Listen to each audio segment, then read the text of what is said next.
Tout de suite, Hélène nous en parlait. Le cochon, on ne l'avait pas encore évoqué. Eh bien, nous y sommes.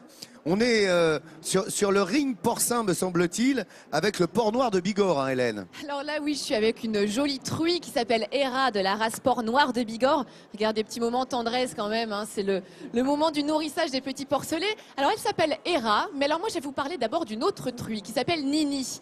Nini, elle a un don, c'est une truie truffière. C'est-à-dire qu'elle est capable de chercher les truffes, le diamant noir du Périgord. Alors je vais vous emmener justement à Mareuil-sur-Belle, rencontrer Daniel Chaume. Daniel, en 40 ans, il a eu 10 truies truffières. Et vous allez voir que ce n'est pas un mythe.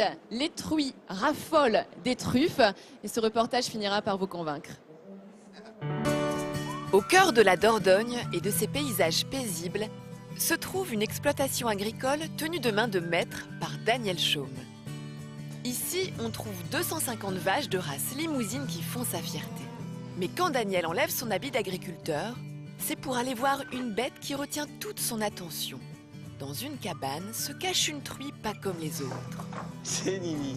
C'est une truie truffière qui va partir chercher les truffes. Et c'est une très très bonne caveuse. Une bonne caveuse, c'est un cochon qui sait fouiller le sol pour trouver des truffes. Daniel est le dernier de la région à savoir travailler avec une truie. Nini pèse 250 kilos. Et pourtant, notre agriculteur guide son cochon sans aucun mal vers la voiture.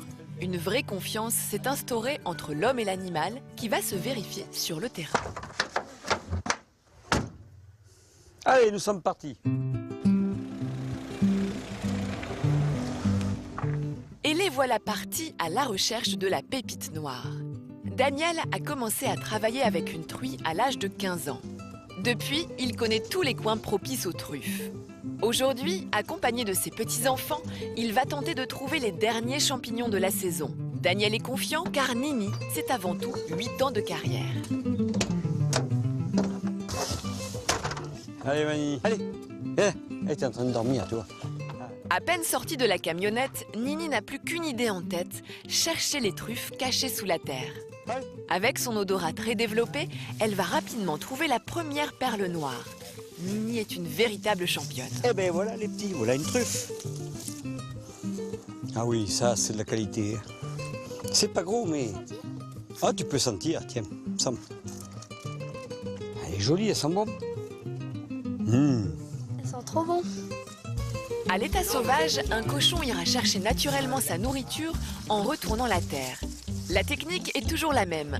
Un coup de groin à droite, un coup de groin à gauche, puis au milieu.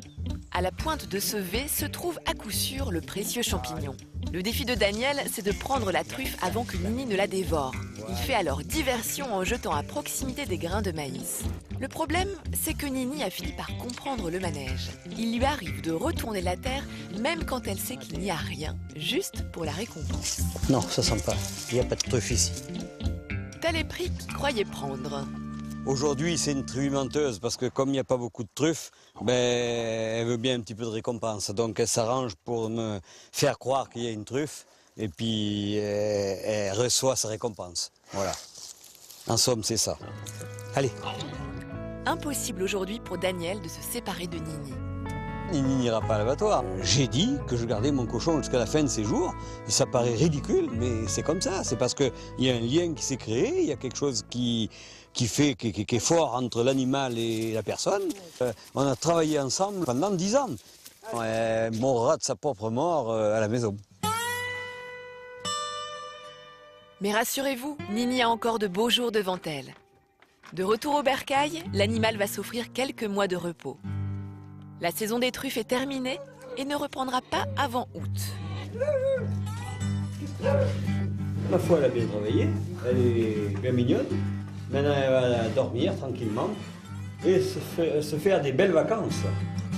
Alors, bonnes vacances, Nini.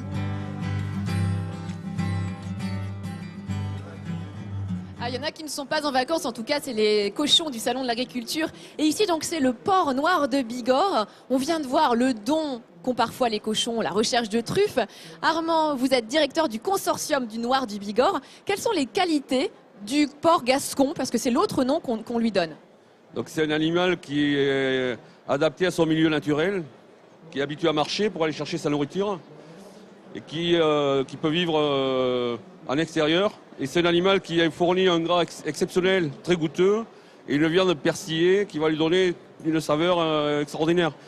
Toutes les caractéristiques qui font qu'on a justement l'AOC noir de Bigorre autour de cette race de cochon. Alors, il y a combien de têtes, combien d'animaux aujourd'hui en France de cheptel du noir de Bigorre? Donc il y a 900 truies en race pure, et on produit à peu près 8000 cochons par an. C'est une niche, hein, mais c'est une niche avec des grands produits, quoi. Et dont on est fier. En tout cas, vous voyez, hein, quand on voit cette charmante truie là, qui paraît quand même bien paisible, elle s'appelle Héra.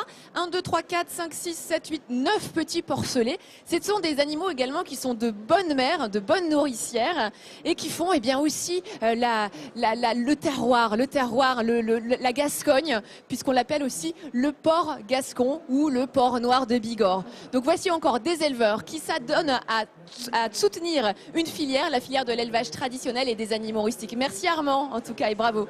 Merci Hélène. On te retrouve tout à l'heure, évidemment, Hélène, qui est votre envoyé précieux sur ce salon pour vous faire partager. Évidemment, on l'a attaqué là, effectivement, avec les cochons. On n'avait pas encore travaillé les cochons, mais vous allez voir que vous pourrez tout voir. On est vos yeux et vos oreilles hein, sur ce salon d'agriculture avec votre magazine de découverte.